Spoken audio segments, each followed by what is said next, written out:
My video is not displaying. So your video not displaying. So if a member of the public wanted to participate, could they? Would they?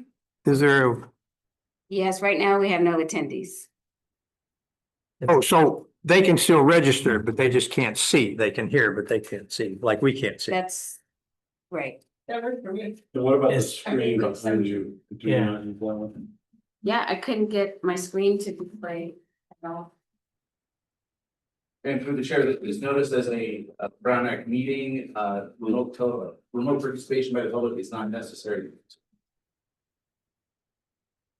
You have all members present. Okay, well, okay. Okay, well, okay, we're, can I call it to order now? Yes. Okay, call the meeting to order, Finance and Admin Committee of the Water Management District on August the 11th at 2:00. And so do we need a roll call or can we just say what quorum is present? We have three members. Roll call, please. Director Lindor, Here. Director Daniels, Here. Chair Riley. Here. All committee members are present. Okay, we will proceed with the agenda. You said there are no, well, let's start here. Additions and corrections to the agenda? There are. Okay, and then no comments from the public. There is no public at this point. Correct, we have no Okay, members. we'll pause it each time anyway to Right. cover that point. Okay, so let's go to the action items. Quick question. Yes, Chair, can the public hear us or is it just not, the video is not working? I'm assuming they can hear us. Okay, Because you can actually see participants. Yes. Yeah. Yeah, I can see the video if someone's logging in here, so.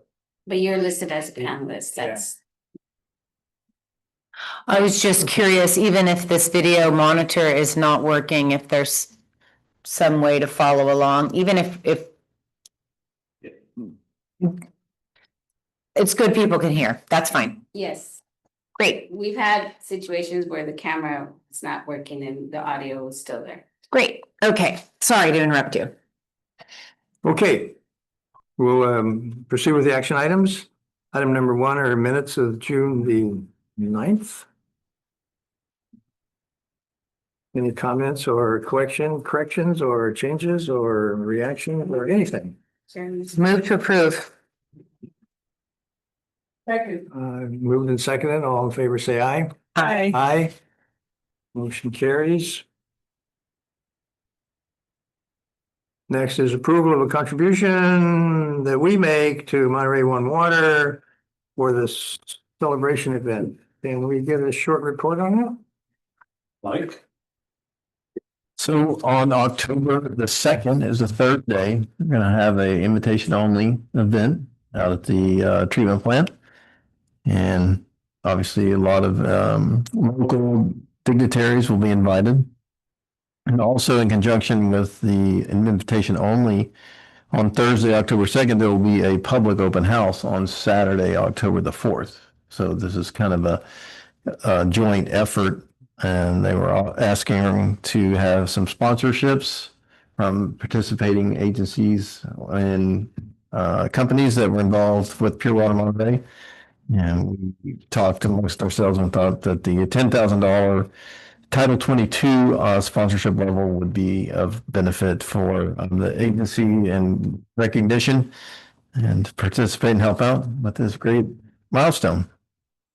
And we expect most of the funding to come from vendors and private sector, but M1W will put up some of their money, we'll put up some of ours. So the construction project and all the testing project, what did that total come to ballpark? Both pieces, the base and the new, or? No, just, well, yeah, the whole reclaim water project, both. Oh, 170, what did we come up with, Mike? So all in, Yeah, it's probably a little over 200 million. okay, so, But there's some caveat there. Then you have all of the grant funding we took in. So you minus about 80,000 I see. out of that. And so Million. they had 80 million. 80 million, yeah. Okay.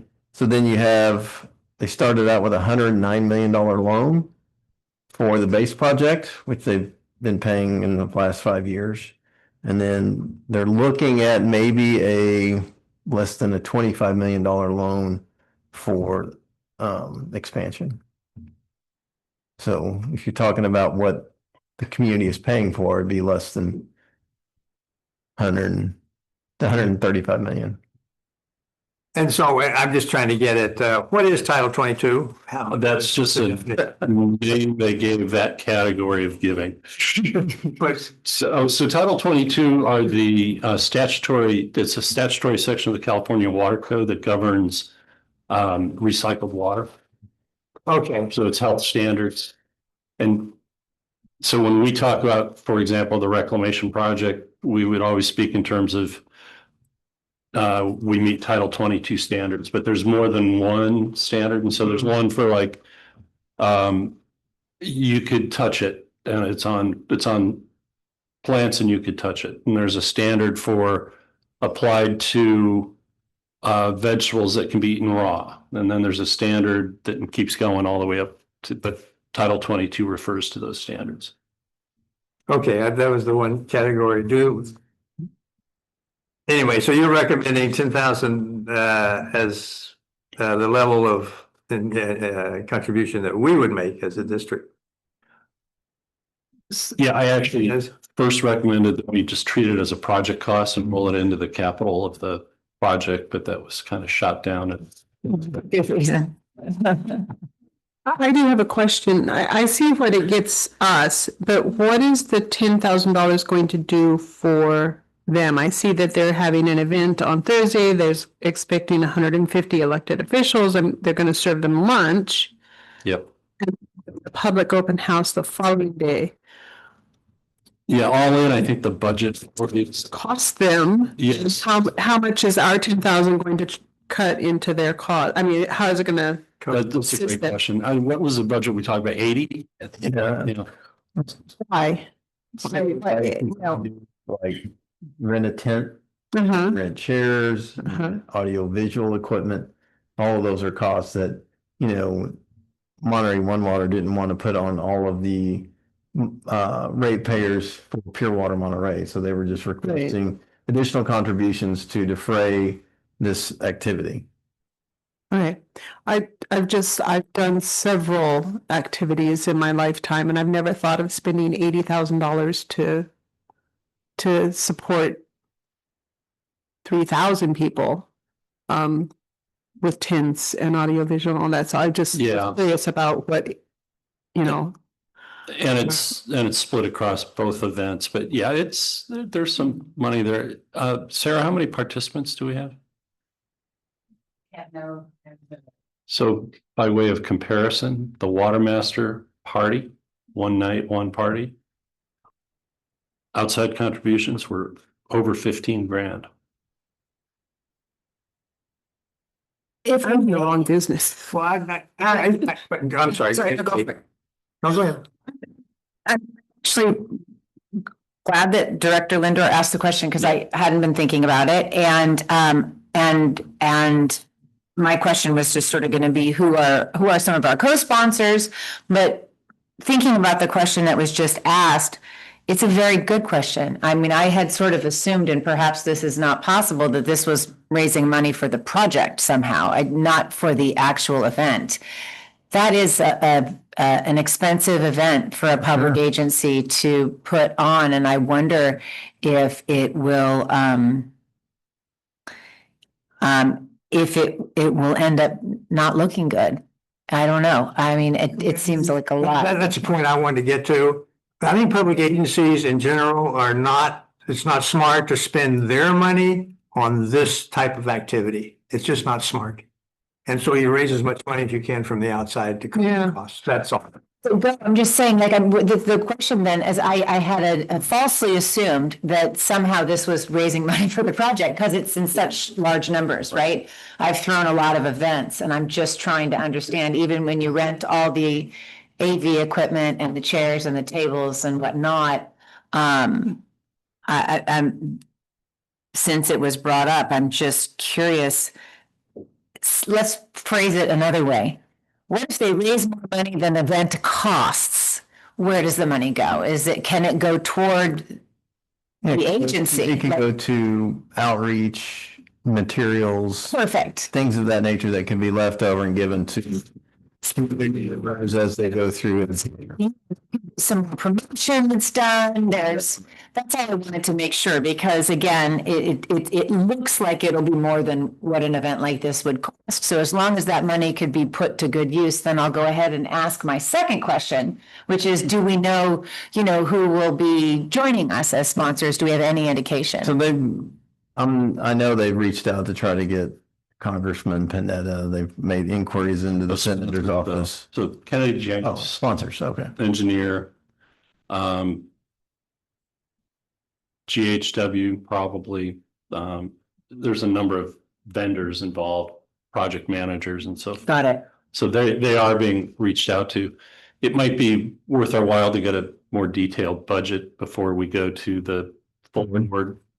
And maybe we make a request that, maybe the public money should be the last money in. Yeah. So as we've joked about in the past, we have managed to celebrate the Pure Water Monterey project in more ways than it's humanly possible to celebrate a project. We did a groundbreaking, well, actually, we did a ceremony for the signing of the water purchase agreement that got publicized and made it to Aqua newsletter and so forth. Then we did a groundbreaking with dignitaries and golden shovels and what have you. Then we did a ribbon cutting, which had the chair of the water board, probably all of our legislative delegation. And so it's a variety of things. And yet here we are yet again. This is tantamount to the ribbon cutting on the expansion project. But the outreach where Mike was headed is it'll be a lot of the same, plus a lot of the new. Like we've made some inroads with Senator Schiff's office, and they'll receive an invitation. Nice. Obviously, our previous assembly member was in closer proximity, so we don't know if Don will make the trip up. But it'll be very similar to the ribbon cutting for the last go round. It's through the chair. It sounds like it's going to be a great event, and I hope I can make it. I really do. It sounds very important. But in light of what the chair said, you fundraise so the public money doesn't have to be spent, on an event like this. But ours contribution would be public money. No, I understand. As will Monterey One Waters, right? And the only just extenuating distinction here is all money that we have is public money. So you can't even paint the dollars pink or green or blue. It's if we said it comes out of capacity fees or our capacity fees are coming in over budget, it's still the public's money. So there's really no way around it. But it's outreach, and you either choose to do outreach and celebrate your successes or you don't. Well, this is a big deal. Yeah. For the water, the water picture in general. For the PUC, it'd be nice if the PUC got information about a new water supply that doesn't depend on. Anyway, And don't need to go there. so it was already scheduled and Correct. invitations have been made. So There's been a save the date out. I don't think the formal invitations to attendees have been released. I would hope so.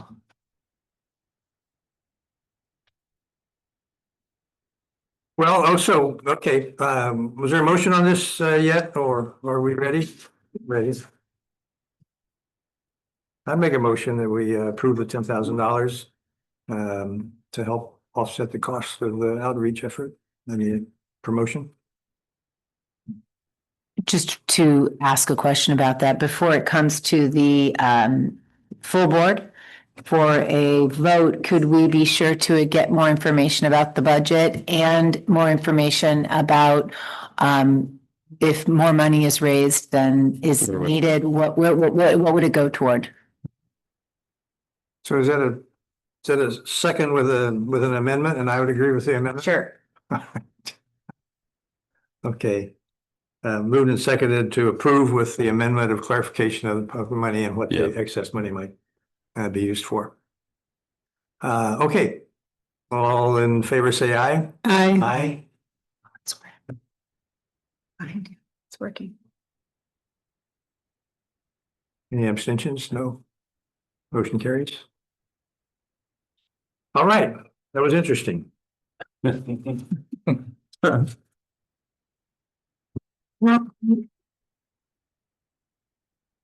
right. Let's go to the next item. Item 3 is the treasurer's report for June, the month of June. Yes, good afternoon, Chair, members of the committee. Looks like we got lucky and you can see the report on one screen, at least the one facing you. Can you blow it up? I think it's the maximum on my screen. Okay. Maybe on that screen, it needs to be zoomed out or zoomed in. Do you want this, Dave? I've got it on. No, Are you I've seen sure? it. Yeah, it's fine. Okay. Wow. That's the max I Oh, have. one screen only. Hmm. Let's see. But you should have it in your packet. Slightly better. Yeah, it's in the packet. There you go, slightly better. How big would you say one line in the? All right, I'm gonna walk you through this report. Not much of a change in terms of cash and investments for the month of June. We started the month with about 32.2 million in cash and investments across our accounts and ended the month with about 32.4 million at the bottom right. There you go. We received about cash deposits of about 2.3 million. Actually 2.4 million, and made disbursements of about 2.2 million, which included rebate payments of a little under 15,000. In terms of the main deposits that we received, we had $1.2 million revenue for the sale of Clearwater Monterey. For the Clearwater Monterey water sales for the month of May. About 550,000 in May user fees, about 380,000 in grant reimbursements, about 130,000 in property tax payments, and around 30,000 in permit revenue. The breakdown for the disbursements is shown in Exhibit 3B, and then Exhibit 3C provides a statement of revenues and expenditures, which is of course not audited at this point. But the main takeaway from the last exhibit is that we have recovered enough revenues for our expenditures throughout the year, in spite of the cancellation of the water supply charge. So that's good news. And we expect to generate a surplus in the various funds. But of course, this is unaudited at this point. There are some expenses that still need to be booked. And we haven't booked the fair value adjustments for our investment income. But if you can see here, our investment income is kind of substantial. It's more than our permit revenues and capacity fees combined. So we have taken good advantage of the interest rates, and our portfolio is doing well. So that's my summary for this report. It looks like I'm at 3C. The difference of $2 million is really in the grants cycle. That's the main, otherwise things look pretty just flat. On the operating side, yes, things are as expected. There's a big variance in between budget versus actuals for grant expenditures. That's all tied to the construction activity.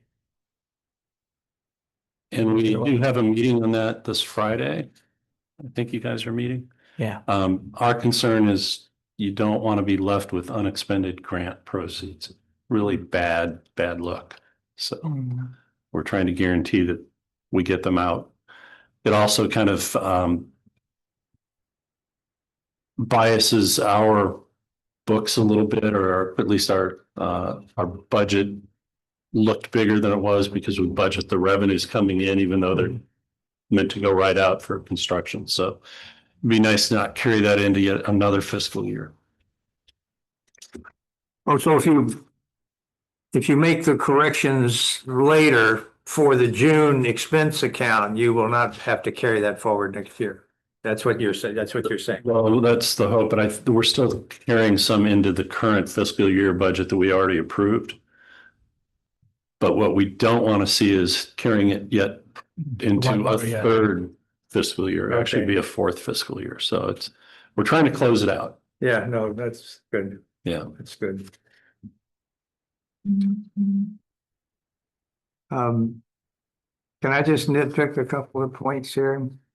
Way down at the bottom of page 21, the 3C, it says IT supplies and services. Was there some which is in the $300,000 range, 250, 300,000?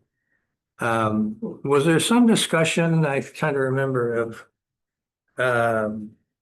is that the contract for IT services, or was there some discussion about retaining a staff person, converting to a staff? There was discussion about going out to bid on IT, some discussion, but you want to take that? Yeah, so we have a contract for IT consulting services, which is in the range of about, I think, 60 to 75,000. But then we buy a lot of subscriptions, like our Acela system for permitting is for 40,000. Our Tyler Munis system, which is our financial ERP system, that's another 37,000. So all these different subscriptions are a part of that consulting budget. And they hit right at the beginning of the fiscal year, mostly. So that's why you saw probably a significant number. Well, and maybe that's where I had some thought somewhere. I don't know. Yeah, I don't think I don't think I created the thought, but maybe I did. No, there was some discussion last month or thereabouts just about whether it's time to go out to bid for IT services or not. But the big number that you see is probably due more to the annual subscriptions and updates and service contracts. Okay. About 200 of that is software and subscriptions. About 70,000 is our IT contract. And so we have about 243,000 actuals for IT supplies and services, and that counts for most of it. Okay, that was my only small detail question. Any other questions or comments from the board? We have a motion to recommend this to the full board. Motion to recommend to the board. I will second that motion. Okay, all in favor, say aye. Aye. Aye. Motion carries 3-0, excuse me. Okay, the item number 4, the investment report for. Yes, this is the fourth quarter investment report for fiscal year 24-25, and this is required as per our investment policy and also state law. Big picture, we have a fairly liquid investment portfolio, and it's generating a decent return, mostly because of the high interest rate environment that we are in. And there's a minor formatting change. That's why you're getting a new version of that exhibit 4A. So this exhibit details our main investments, and about half of our portfolio is in LAIF, generating about 2.4% annualized return. A little less than 1/5 of our portfolio is in the bank, between the checking account and the money market account. About 3% of our portfolio is in California class, also generating more than 4%. And about 1/3 of our portfolio is in bank CDs. That's generating about a little less than 4%. And that's the big picture, but about 2/3 of our portfolio is in highly liquid securities between LAIF, class, and our investment accounts. And we have enough funds to sustain the district for the next 6 months and more. What's different between what was handed out and what was? At the very bottom, if you look at it, the CORD PBCST heading was kind of skewed towards the right in the original version. Oh. It's in the center. Oh, I see. And then some of the letters were left off in the ones that were sent out. Okay. Yeah, when you do hand out something that's got a different, I think it's important to point out what's the difference between the two, because we won't find it. I mean, we would next year maybe if we didn't have anything else to do. Okay. Yes. What was that missing 9 million? Well, you haven't handed it out to you. No substantial change. It's just a formatting thing at the very bottom. Okay. All right, well, now I know where it is. All right. I still don't see it, but hey, it's all good. It's in bold print at the bottom. Got it. Where it says PVCSD cod reclamation project. That title. Oh, okay. It's in the title only. First time, oh, well, it's not business, so let it go. Okay, so, I want to highlight something on that, just for your own information. So this long ladder of CDs in the middle, and you can see their original purchase price is all 250,000 or less. But we have about 11 of them that are now currently trading market value in excess of the purchase value. Normally, I'd say it's time to take a look at liquidating those and taking the profits, but none of the profits are very significant. It's all like $2,000 to $7,000. And with trading, I'm sure it would be less. The fees, yeah. But we should continue to keep our eyes open for whenever a market value has exceeded the purchase value or the par value, that that's an opportunity to just lock in some profit. So. Right. well, if we were a larger organization and this list were 3 times this or 5 times this, then it would make sense. If we were a larger organization, we'd have reverse repurchase agreements and interest rate swaps to tell you about. Oops. Be careful what I ask for. Then you would have a full-time treasurer just doing this every day. Well, this is good. So the motion is to approve this report for the quarter. Happy to make the motion to approve the fourth quarter fiscal year 2024-2025 investment report. Second. Moved and seconded. All in favor, say aye. Aye. Aye. Motion carries 3-0. All right. We got an information items somewhere I had. Where does the policy, the reserves policy? Yeah, it's item 7. It's coming. Oh, okay. All right, so this is an information report. Any questions at all? I had one question, which I was just trying to remember. Albert Webb Associates. Is this a new name or a new outfit? Newish. So we hired an engineer to assist in the acquisition of the Monterey water system. And part of their task was to help define what all the system assets are, and then do some modeling. And you may recall that our original third-party operations study was by a firm called Jacobs Engineering. And then when we filed the eminent domain proceeding, they did an internal conflict check and said, we're out. We struggled to get a replacement engineering firm to go forward, and we landed on Webb. A, because they were West Coast, B, because they have experience doing expert testimony, C, they have the competence in water systems engineering, but they're not a super large multinational, even American wide, that's primarily Southwest and California. But yeah, they're part of that. Okay, so I'm not making things up. Yeah, I I think don't remember that name before. I think the board authorized it probably 6 or 7 months ago. But Okay. It hasn't, they have not been around a long time. Okay, Yeah. that was my only question on that. And that's just information only. Are there any other questions or curiosities from committee members? Okay, let's move on to, because there's no action required on this. Let's move on to item number 6. Again, no action required, but it's an update.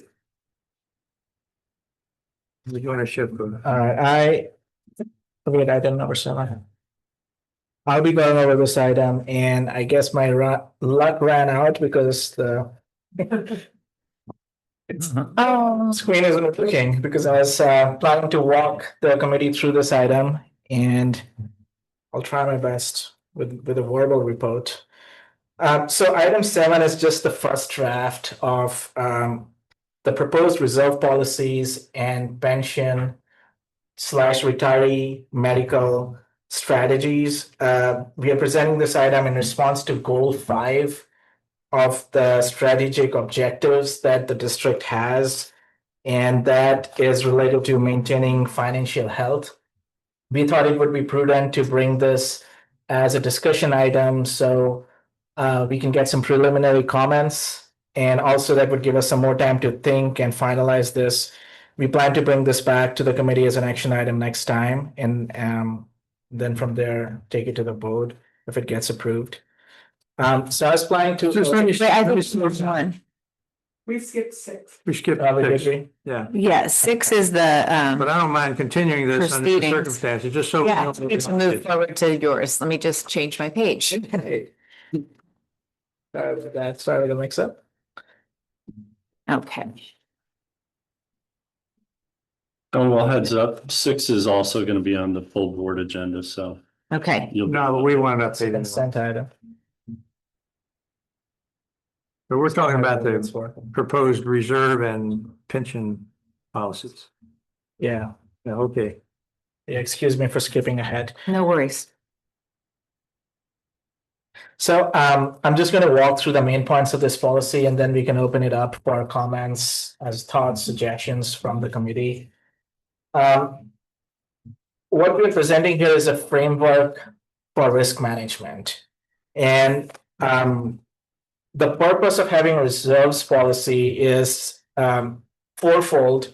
One, it's to reserves act as a buffer for fluctuations in revenues and expenditures. And we also guard against service disruption if it might happen because of those reasons. In our case, we're also setting aside reserves for the district's capital planning needs. And having a reserves policy also shows creditworthiness to bondholders. And so because of all those reasons, this is our first attempt at putting together a framework. In terms of the background, you'll see that the term reserves gets mixed with fund balance, and we wanted to draw the distinction here. The accounting definitions is known as the fund balance, and reserves is a budgetary term, and there's a linkage between the two, and that's what this background section shows. So the fund balance is the difference between assets and liabilities. It's an accounting term, and there's GASB 54 guidelines that dictate how the fund balance is classified. It's classified into 5 major categories: non-spendable, restricted, committed, assigned, and unassigned. And so, for instance, non-spendable is anything that we would have in inventories or prepaid expenses. The restricted fund balance could be restrictions that are imposed by grantors and creditors and external agencies.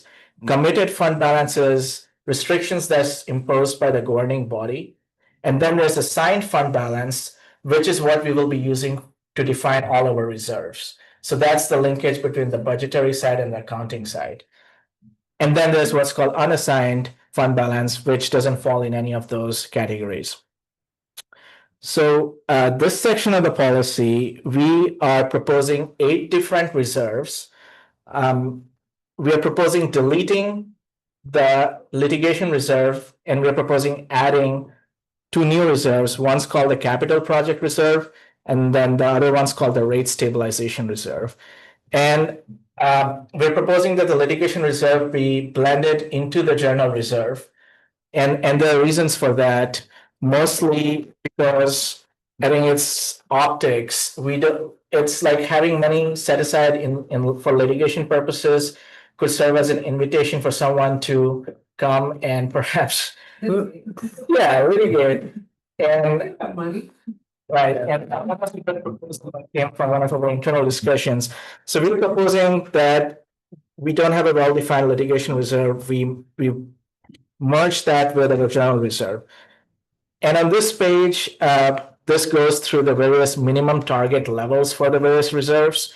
The big one is having about 50% of our operating budget in the general reserve. That's about 6 months of our expenditures. We want to have the ability to keep going for 6 months, even if we don't have any revenues. So that's the minimum target level that's being proposed. Now, if we know that there's a one-time expense coming in the form of litigation or whatever, then we could increase that minimum reserve level to a higher threshold. But we haven't decided what the threshold would be because it depends on the expense. Then we have the asset replacement reserve. This is for replacing existing vehicles, equipment, facilities. And the amount of funding in this reserve is tied to the depreciable life of that asset. And we already set this aside because if you look at our budget book, we have enough funds in this category, and we are assigning funding depending on when that asset's going to expire. Then we have the debt reserve. The district doesn't have any debt right now, but if we were to set aside funds, it would be tied to the debt covenants. We're also proposing at least funding to cover at least 1 year of debt service if we were to have that. Then pension and OPEB reserve, the minimum target levels here would be tied to the targeted funding ratio, and I'll get to that.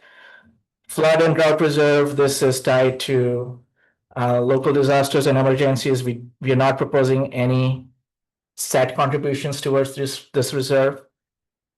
And then finally, the capital project reserve is we collect capacity fees every year. Like for instance, at the end of fiscal year 23-24, we had about $1.3 million in capacity fees.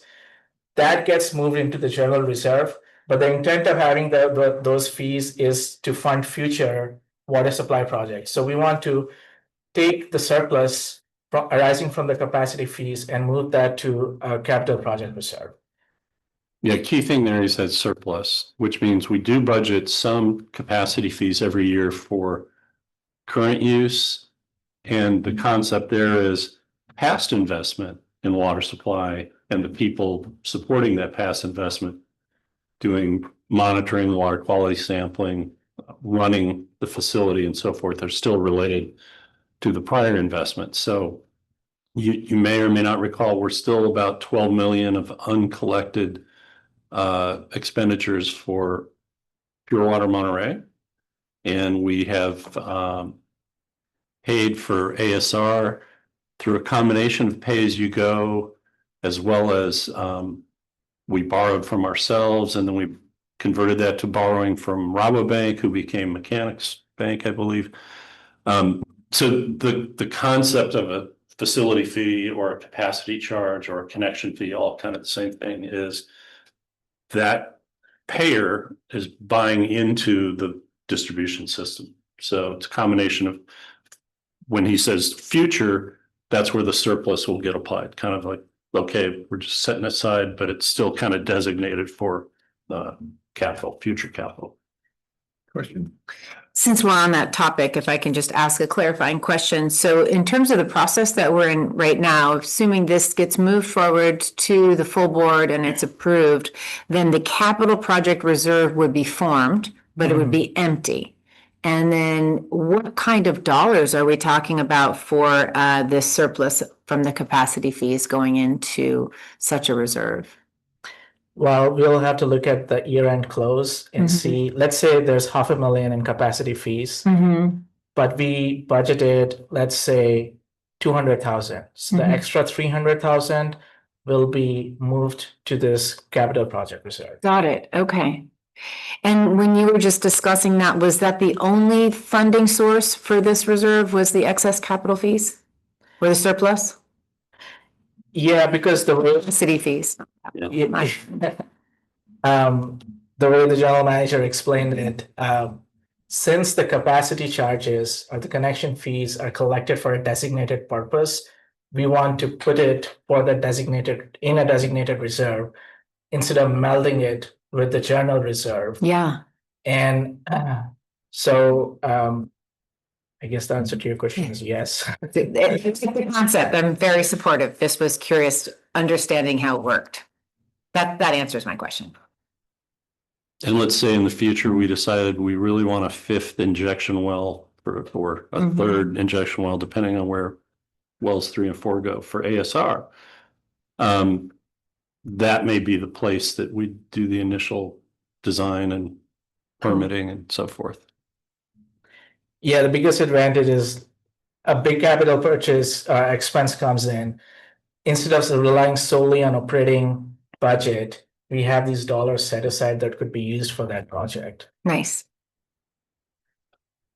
Well, how would this change the year-end reporting picture that we would normally get at the end of the year? So in the annual comprehensive financial report that comes after the audit, there's a section which describes the net position or the balance sheet. There's an item there for different reserves, and so there will be a line there for capital reserve with the dollar set aside. What we are proposing is that the money for the capital reserve be assigned at the end of the year. So you may not see it this time, but like the next year, it will show up. And as I was reading this, as I understand, this can change every budget year.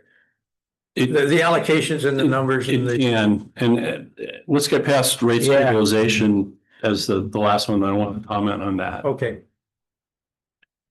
Yeah, so rate stabilization, this is managing customer rates because if our revenues or expenditures fluctuate wildly, then we don't want that wild fluctuation to be to get translated to our rates.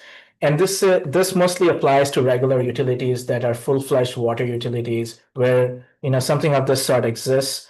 But we want to set this framework up now and have the ability to create a rate stabilization reserve if we were to go through some kind of a Prop 218 study.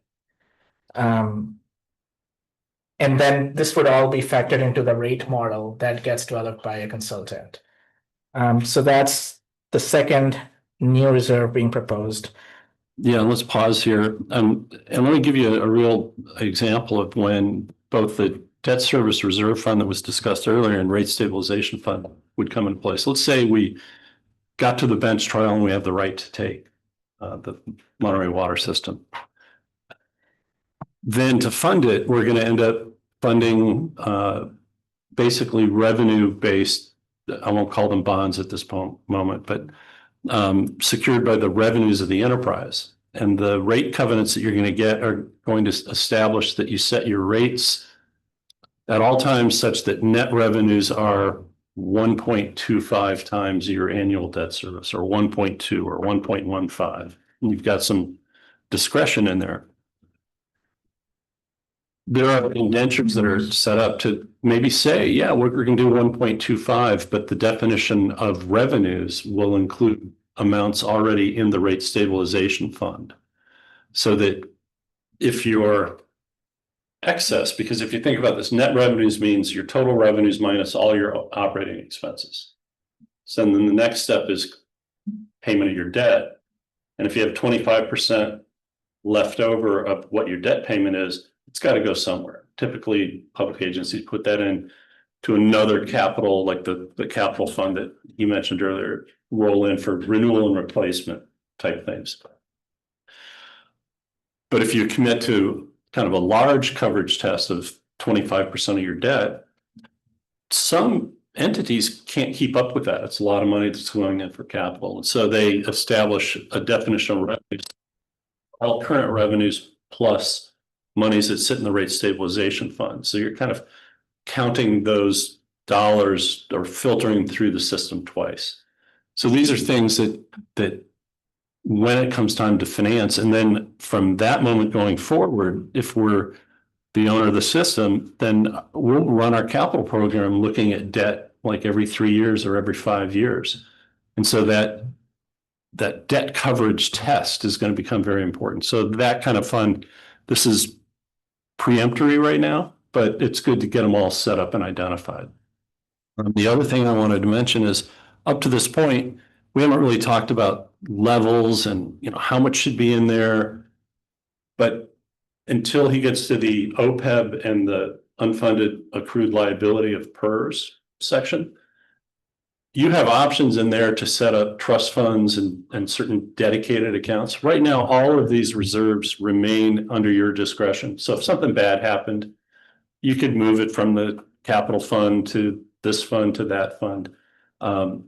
What we're trying to do is to establish policy that's aspirational, where you say you want to go, but if everything broke down, and one of the other things that we've talked about internally is, let's maybe not commit to too much dedicated funding until we resolve the bench trial and know whether we have a big legal liability or a small legal liability.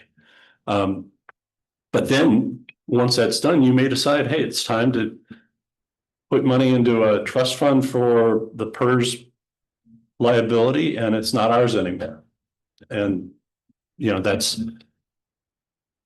entities do that. You probably don't want to shoot for 100%, which you'll see you're not in a minute, but yeah. So right now, everything we're saying is it's structure, but it's not. It's you can always take it back, but. But does this improve the structure that we have in the bench trial? Does this look Yes. good to? It'll look better for credit rating agencies, for the kind of system of controls and investment policy or reserve policy. Yeah, it strengthens. The aspirational, I think, yeah, there's this big project out there in front of us that we're still working on. Right, issues of control. But this sets us up. I think we will be in a positive situation, and if we were to go through all the debt financing and working with the credit rating agencies. So just walking through, I won't go into details here. Conditions for user reserves, using the reserves for their designated purpose, offsetting unanticipated increases in expenditures or shortfalls in revenues, or one-time expenditures that generate ongoing cost savings or revenue enhancements. How are the reserves going to be invested? That's going to be consistent with the district's existing investment policy. The reserves would be replenished if they were to fall below minimum target levels, and excess reserves would be used for funding accrued liabilities, reduce any debt, or be applied to one-time expenses. So the last section of the policy includes a little bit of judgment, because this is going through how to assign funding to the different reserves. Under what circumstances do we assign funding to the different reserves? And we are proposing somewhat of a waterfall model, where first the surplus will get assigned to the general reserve to bring it to the minimum target level. And then any remaining surplus gets assigned to the capital replacement reserve if it's coming from capacity fees. And then three, any remaining surplus after that gets assigned to the pension and OPEB reserves. So there's a gradation on what we're proposing. And then to the earlier point, we would revisit the minimum target level. Does point A, 7A mean balance the budget? Is that what that really means? Well, so reserves fall outside of the annual operating budget exercise. So once the money is set aside in the reserves, it's not, unless we withdraw from those funds, it's not part of the annual operating expenditures. So this is just looking at the minimum target level. So let's say if our budget for the coming fiscal year, the operating budget is, let's say, 15 million, we need at least 7.5 million in the general reserves. And if that were not to happen, then we need to come up with a plan to bring that general reserve to 7.5 million over a few years. So it's all focused on the reserve. Yeah. But conversely, you may find yourself in a go-go period of wanting to do things where you establish operating budgets that exceed your operating revenues. Okay. That's my And question. you would draw from the reserve, the general reserve. And so it can go back. What the mistake the district made in the past was from about the year 2000, more like 1998 through around 2010, they were budgeting user fees to be about 3.5 million every year. And they kept coming in at 2.8. And they would make up the difference, 700,000. And the reserves were in decline. And then when the user fee was prohibited from collection on the PUC's but PC decision from the Cal-Am bill, we hit a point where we had no incoming user fees and our reserves were less than $1 million. I mean, they actually got down to less than potential year end of less than 100,000. Scary. So, as a policy or as advice to policymakers, it's don't rely on your reserves to pay an operating budget, but it does happen from time to time. Right. The upside is, Yeah. let's say we have we are in excess, so we are much higher than the minimum target level, in which case we could use the general reserve to balance the budget as long as it doesn't fall below the minimum. But we don't want to get in the practice of using the reserve to balance. Yeah, so it's a bad habit, but it's a terrible habit. But earlier when I said right now, you may want to defer. So if we said today, all right, let's do this. If your target for the general reserve was 50%, and it's maybe a little higher than 7.5%, but let's say it's, without all these projects that we're doing, our budget is probably 18, 19 million. I don't know. The operating budget, yeah. Maybe Over 13 million, let's say. over 30. So yeah, so you'd be at 15. Well, the settlement for just legal fees in Claremont was 13 million. So that's where we wouldn't want you to stop it. Just say, okay, anything over 50% is gravy at this point. Yeah, we are in a little unusual situation because it's hard for us to determine a minimum target level because of this impending legal case. But the framework is there if we were to get to the other side of it. And I do believe when this comes back to discussion, especially at the full board, we're going to want to talk about those minimum target levels. Mm-hmm. So we at least know what direction we want it to go to. And to the earlier point, while the policy proposes revisiting the minimum target levels periodically because situations change and, this could be a discussion around budget time or every other year. So that's the first part of the policy. The second part is tied to the first part, but this is more about pension and OPEB strategies. Last year, there was a report that was presented to the committee where our pension liability our pension ratio stood at about 72%. So we had enough assets to cover 72% of our total pension liability. And then on the OPEB side, we don't have a trust fund. We are setting aside money in the OPEB reserve. The OPEBs for retiree medical expenses.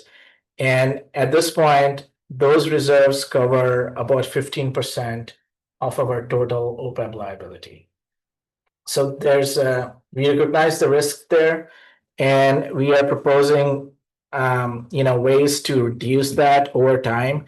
So we are proposing three things. One is having a targeted funded ratio. And so in theory, we would like to have 100% funded ratio where the assets cover all our liabilities, but we recognize that, there could be the asset values fluctuate because the assets are in the stock market, and there's a fair amount of fluctuation that happens. Plus, it's tied to the interest rates and the contributions that the district puts into the pension plan. So because of those reasons, it's hard to be at the 100% level all the time. We are proposing a targeted funded ratio of 80%, which is still much better than where we stand. And then along with that, a lot of public agencies have what's called a Section 115 trust fund, where you put money into a trust and the trust can put those funds into the stock market and earn a higher rate of return.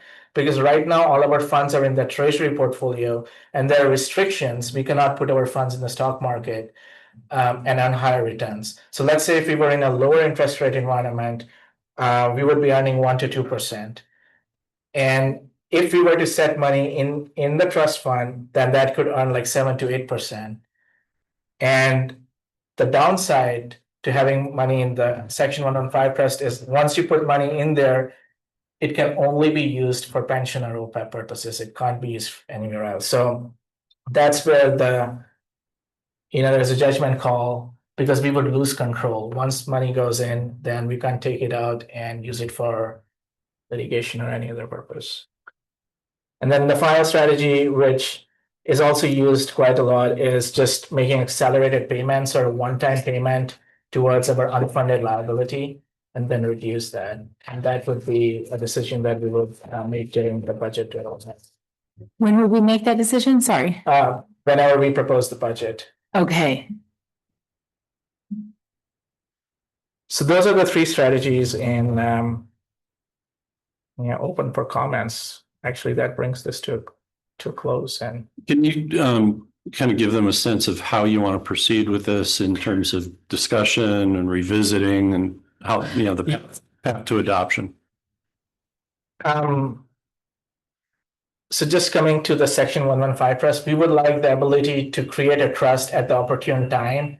We would like board approval to have the ability to create one, even though we may not set aside, we may not put money into the trust right now. But we can do the legwork and get that up and running. Once these policies are adopted, then we would need to come up with a timeline on how to achieve the funded ratio, because these are large dollar amounts. The total amount of OPEB liability is around 5.2 million, and the total amount of pension liability, the unfunded pension liability, is about 7.5 million.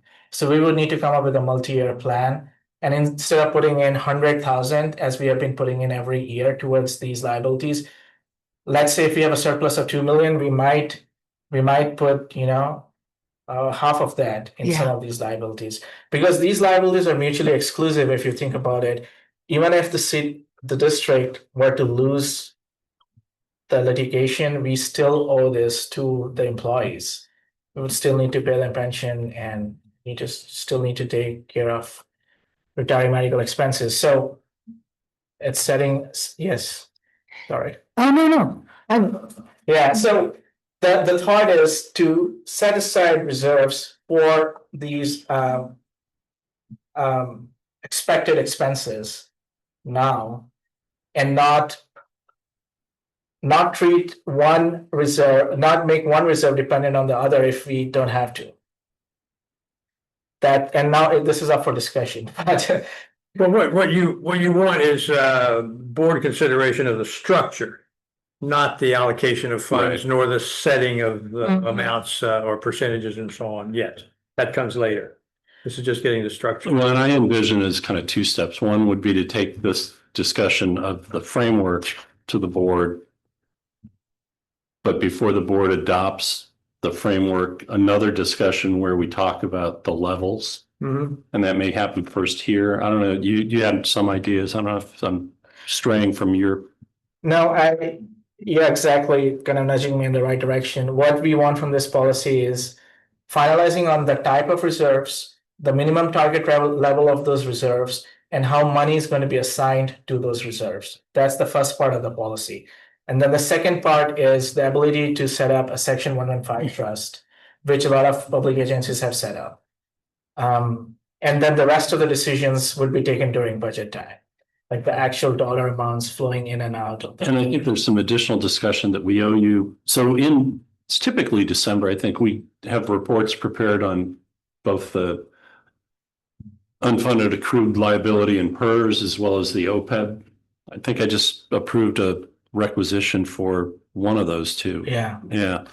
OPEB. But what's interesting is I think that the OPEB, which is the post-retirement benefits, are more likely to become a bigger ongoing issue than the PERS, even though PERS is 7 million and OPEB's 5 million right now, because new employees don't end up being part of the unfunded accrued liability on PERS as much. And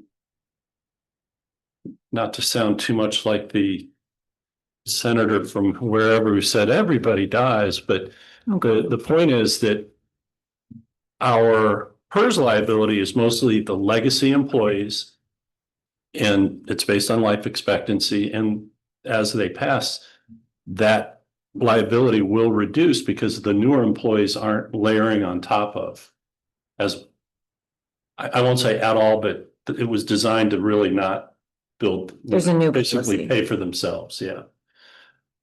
But the post-retirement benefits, while we've capped some of it, and it's less likely that certain employees are going to make it to 15 years where they get a higher level and so forth.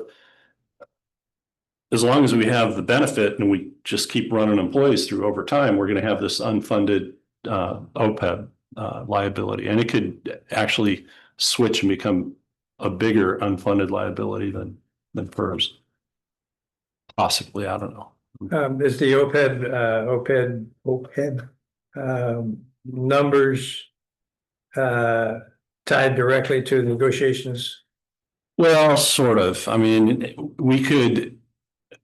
It's related to what has been negotiated, meaning Sure. retirees with a certain amount of tenure get a certain amount of their post-retirement health benefit paid for. If we could negotiate that away, then yeah, that liability would get smaller. But I doubt that. I mean, we did tighten it up. No, I'm not considering what direction things may go, but it's related to it's related to that basket of benefits that employees have negotiated. Yeah. So it sounds like step one, I mean, the way you describe step one, sounds like this is 3 or 4 meetings of discussion, maybe. I mean, it seemed like step one is like 3 meetings from now. Well, the way I was envisioning is if there are any comments that require changes, we'll make that. Otherwise, we will present this as an action item in the next committee meeting to be taken to the board. And I might include a debt policy now coming out of this discussion. Can I ask a question? Yeah. Just because I think this would help me, is this section 115 trust and the additional strategies like the accelerated one-time payments. How would you choose, like, where, like, if you had a surplus, what would go into the decision of whether to put it in the trust or make the one-time payment? Is that something we would direct? And why would make us do one or the other? Yeah, I would think that for a decision like that, we would bring it to the committee and the board and saying, hey, staff is recommending that we, contribute X amount towards the PERS trust or the section 115 trust. And those decisions could be board level decisions. So is there any downside of giving the direction to go ahead and allow for you to open the section 115 or the, I don't know that there's anything that needs to be done in regards to the additional strategies? Are we just adopting this, like, in terms of it as a policy, or do you want that direction today? Because I don't see any downside in going and opening the trust fund, and then you have it at your disposal when you need it. Yeah, nothing today. No, I understand that, but it sounded like from earlier, you were asking for direction regarding the opening of the trust fund. Well, yes, so I think the wording here is the district may elect to establish a trust fund. I think now that you've asked the question, I think it's making me think the only downside could be, hey, if you open the trust fund, you need to set aside a minimum amount to keep the trust open. And I don't know the answer to that, but what we would, the way we would approach this is we have the permission to open the trust, but we will hold off on opening it until we decide to put money in it. And that would be when we as a board have a conversation about the minimum levels. Right? Well, not even. So you could. So it requires a resolution of the board. So, yeah.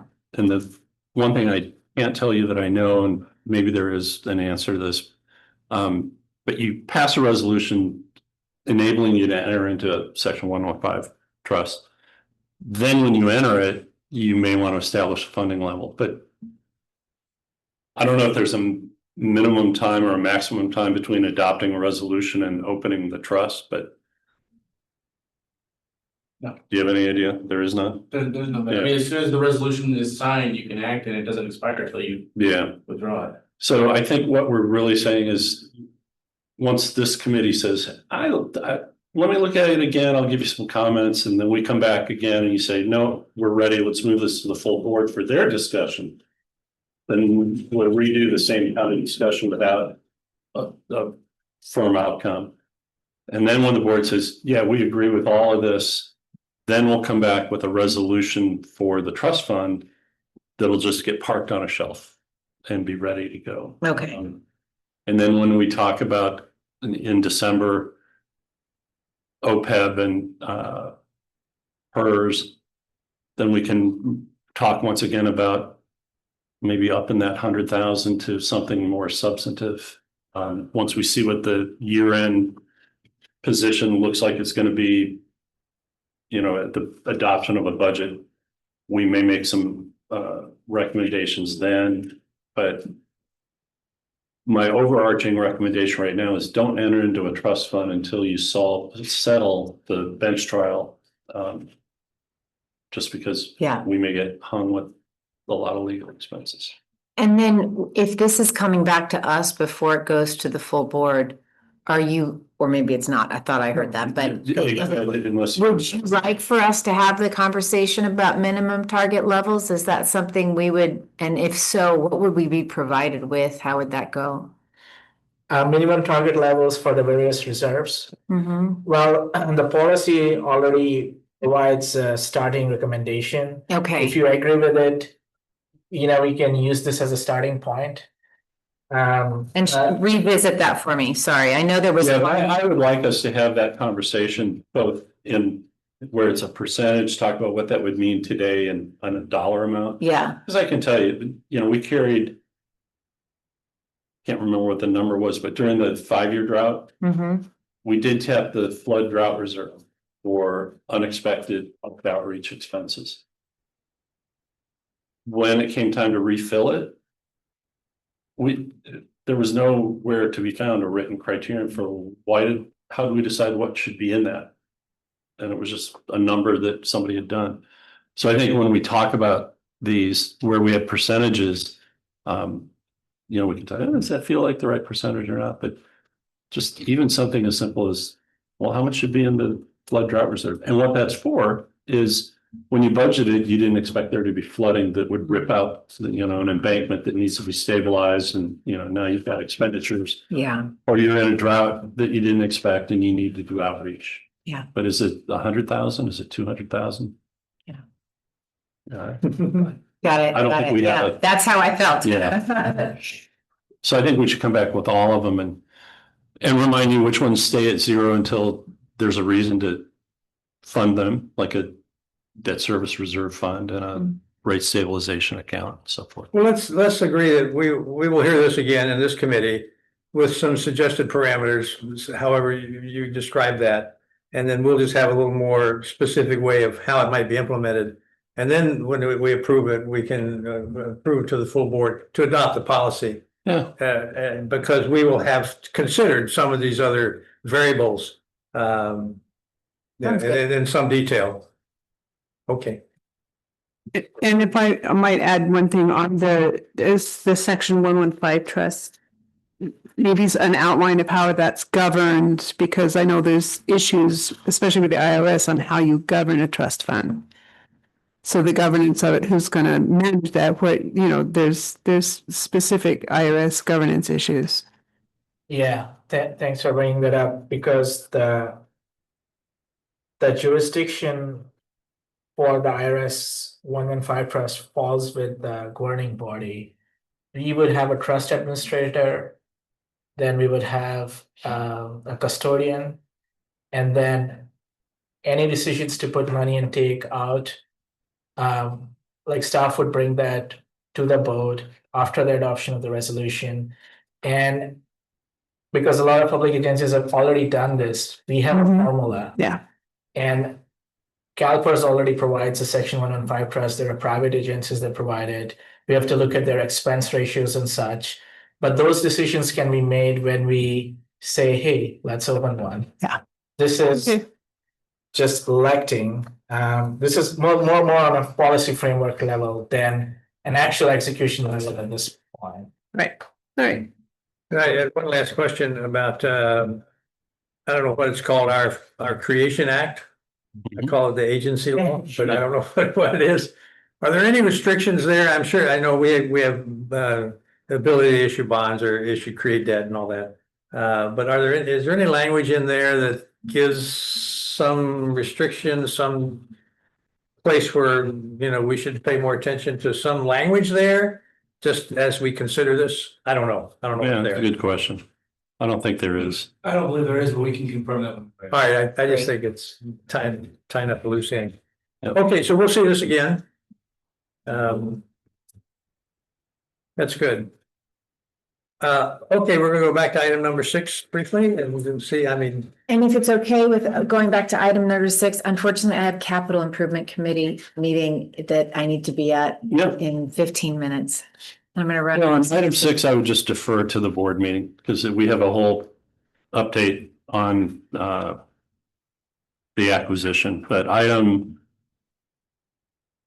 8, which is the board agenda, is in here. There's nothing earth shaking, except Yeah. you can see item 12 is a status report on the acquisition. it's a So, status report, yeah, again. yeah. And I must say, I'm not happy with our attorney's responsiveness on my email on that one. But at least Dave was quicker than any of our outside counsel, Yes. but Michael's like, what did I do? yes. You guys, Division of Labor and its purview. sure, just don't, Yep. won't be able to do both. But it's not great news. But we'll talk about it at the board meeting. It's just, we have to wait on things that we can't control. And it's really, kind of unfortunate because, we've got this team of experts I know. who right now it's once a month we meet to find out what didn't get done this month.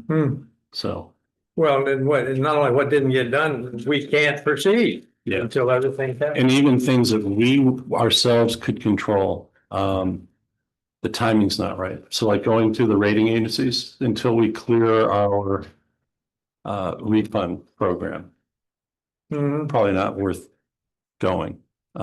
So in one respect, the delay in progress helps on that front.